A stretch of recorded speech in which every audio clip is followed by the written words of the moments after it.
Hello, it's Tuesday morning, Facebook land, and it is I, Tina Dietz. It's the most wonderful time of the year. Like my tree? I like my tree. Tree is cool. Tree is very cool. So, had to include the tree today as we were going live. I'm super curious about something. When somebody is doing a Facebook Live or any kind of video, how much do you pay attention to what's in the background? Because I know I, for one, spend a fair amount of time trying to position my chair, position the camera, position the lighting, all of that, so that, like weird distracting things in the background don't show. But sometimes you just can't get around that. So, hello, things in the background. Very good. So today we are talking about what the hell is a purple squirrel? Do you or should you, or are you already one? Should you be one? And also a new segment I like to call Dumb Things That Happened This Week. Facebook tends to consist of a lot of holy crap freaking out about things and like bright, shiny, yay, everything's fine, don't worry. But then in the middle, there's real life. So I was, and I just had somebody say that I think they drank purple squirrels in high school. I have never heard of a drink called a purple squirrel. So John, please do put in the comments what the hell a purple squirrel is. I'm a little scared to ask, but I'm going to ask anyway. So too curious to pass that up for sure.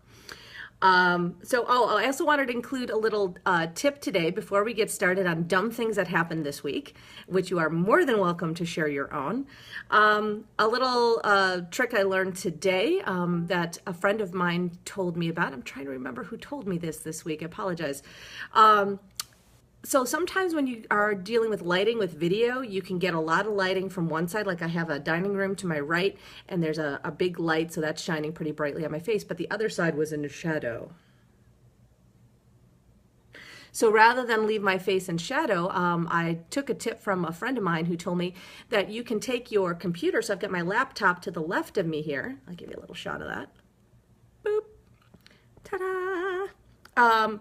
And the light on the background actually can give enough light to even out the lighting a little bit on your face. So it's still a little bit uneven, but it doesn't look like the shadow knows, a Facebook noir, all of that. We don't have that. So a little trick this week because, I like to pull back the curtain for you guys to show you tips and tricks and all that good stuff. So if you were the person who told me that tip, please tell me because I can't remember now who told me. So I apologize for that.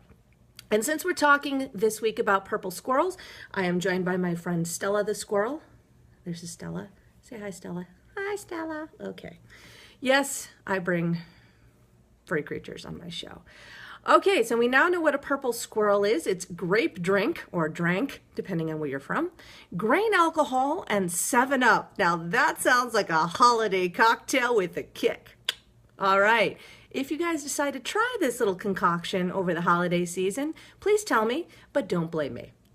Okay, let's do that. So purple squirrels.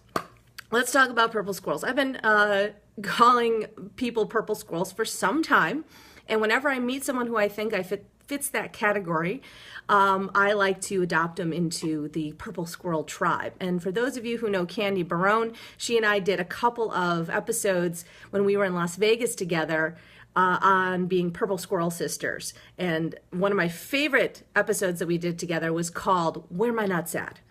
But that's another topic for another time. It's very instructive, very important to know where your nuts are at all times.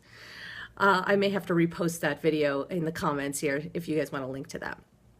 So what exactly is a purple squirrel? And yes, Deanna is saying that she was referred to as a purple squirrel by a former boss in a job interview. And there actually is, I came across this term about maybe a dozen years ago when I was working for a university. And the definition by other people of what a purple squirrel is somebody with a really unique skill set and who can apply their skills in a number of different ways. How I came across this idea of the purple squirrel was an article, I think it may have been in the Times, New York Times, about how employers were looking for people who were purple squirrels, things that really didn't exist in nature, as it were, but had this incredibly wide skill set that could fill a whole bunch of different roles, but only be in one position. Now, if you are like me, which is basically someone who is very diverse in their skill set, but also does not necessarily play well working for other people, or at least not working for bureaucracy style businesses, startups, innovation, all of that, yay. But, traditional corporate structure or even educational structure where there's a lot of quashing of innovation, not so much. You may find yourself in the position of saying, well, hey, yeah, I am a purple squirrel. I can do management things, and I can do innovation things, and I can do artistic things, and I'm great with people, but I also can analyze data. And, you'd think you'd be a huge asset to these companies. But the issue with being a purple squirrel is that you are simultaneously an enormous asset to the company, but because people are people, we also can be perceived as an enormous threat by those who aren't very confident in their own abilities or who feel insecure in any ways.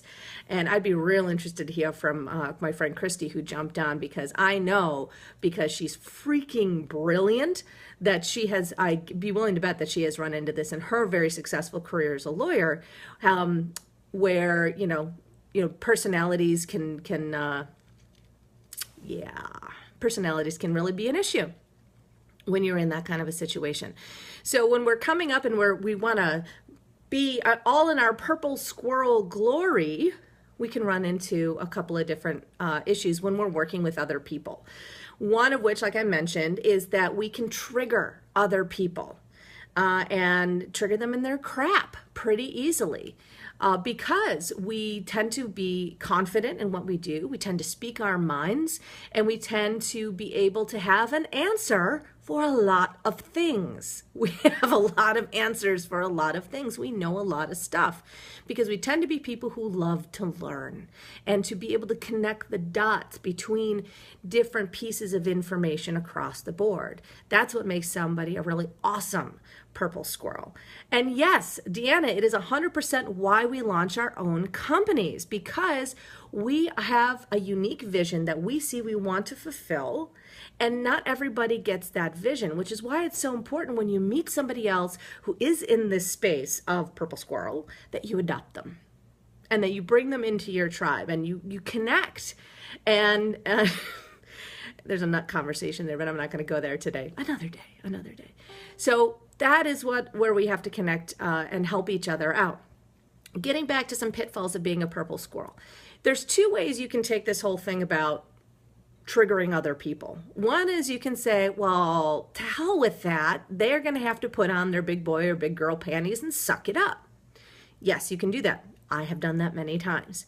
However, what's far more effective, if we're going to be purple squirrels and leaders at the same time, is to have some compassion from where they're at and be very, very perceptive. Use your squirrel powers of perception. And try to notice when we're triggering other people. And not necessarily call it out in the room harshly, but call it out or be aware of it in the room, or maybe bring it up in a way that allows people to understand that you want to get to the solution. You don't want people sitting in their own gook that may have gotten triggered. So those can be conversations that you have afterwards individually with people, just checking in with them. Hey, I wanted to double check and see.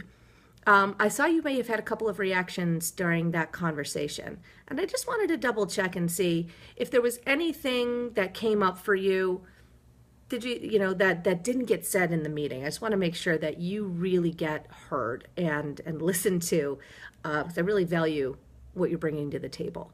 And have that candid conversation. They're not necessarily easy conversations, Sometimes people will tell you, well, you were too loud, or you took over the meeting, or you were too big, or you took up all the air in the room, or you're too much in some way. And you can be compassionate and get that and not diminish yourself and not squish your squirreliness. Or make yourself small in any way. You don't have to fit yourself into the box. If you can get into their world, it's usually because they're feeling like they can't match you, like they feel a bit overwhelmed. This happens a lot when somebody is a very external thinker, like myself, working with people who are very internal thinkers who need more processing time. It's not easy for me to step back and let people have the think time and put silence into the room even, so that people who are internal processors can have that time to really formulate a response. Whereas us external thinkers in the room will just be like ping pong, boom, boom, boom, boom, boom, boom, across the room. That's what happens. So this is why when you're working in a team environment or group environment of any kind, it is so valuable to take advantage of tools and conversations that allow us to see who is who. Who are the external thinkers? Who are the internal thinkers? My colleague Lisa Menini does absolutely brilliant work around this on how we're wired. And I love any kind of brain science that goes along that helps us because, for one, it's very useful. And for two, it helps us know that a lot of these things are not personal. They're not necessarily personal. They're wiring. And if we can give ourselves a little bit of distance there, then we tend to not be as emotionally triggered when these situations come up. Right, Stella? Stella says yes. She gives 2 squirrel thumbs up. Okay. All right, my squirrels. So what makes you a purple squirrel? What is that unique combination of things that you have that you love about yourself, right? I had somebody tell me once, one of the best compliments I ever got was that they reminded me if Tim Ferriss and their Italian grandmother had had a baby. Okay, that was one of the best compliments anyone could have given me. Now, I tend to be more ADHD and Tim tends to be a little bit more OCD. He's also far more technical than I am, but the whole mindset, he's one of my favorite thought leaders and writers on the planet because he's so willing to go the extra mile on the detail and the analysis and all of that, which is something I don't have. So that is my purple squirrelness appreciating his purple squirrelness. I guess we could call that nutmaste. Nutmaste. Anyone want to make me a nutmaste meme? I would love that. Do that, please, if you are inclined to do so. So, for those of you who are in the purple squirrel tribe, then we need to reach out and support each other in our purple squirrelness. And we, like I said, in this thread even, I would love to hear what makes you a purple squirrel. Good morning, Tamika, fellow purple squirrel sister in the room here. And, some of the things that I was very reluctant for a long time to bring to the table and to bring to my work was this kind of off-the-cuff performance quality that you see me doing right now. I wanted to script things. I thought I had to make sure that I was making, one singular point and everything was coming together. It was very technical. I had to give that up. I had to learn, and it is actually podcasting that taught me this, that one of my big strengths as a purple squirrel is in improvisation and connecting with you in the moment and in handling these back and forth kind of ping-pongy conversations. Because as Amanda Doty says, I'm crazy and she loves it. So I love it too. And that's one of the things that I love to bring to the table. And it keeps the energy moving. It keeps things going forward. Good morning, Lizzie. Hello, beautiful, back at you. It's good to have you here. So that's one of the reasons the last time I was at a podcasting conference, I taught a little bit of improv and how you can use some basic principles of improv as a speaker, as a podcaster, as an interviewer, or as an interviewee to help bring some more fluidity to that conversation. So for those of you who are just joining us now, we've been talking about what is a purple squirrel and should you be one. And so just to back up a minute for those of you who missed that top part of the conversation, a purple squirrel is somebody who fulfills a unique skill set. And I came across this concept about a dozen years ago. I think it was in, I don't know if it was the Wall Street Journal, New York Times or something, where I read an article that employers were looking for people who were purple squirrels, people who could fulfill a whole bunch of different skills and roles across a wide range. And I thought, well, yeah, that's me. And so the pros and cons of some of that we've been talking about right along, about, being somebody who is super proactive and maybe takes up all the air in the room and has great ideas, and how we can actually interact with people who maybe get triggered by that in a way that helps us be better leaders.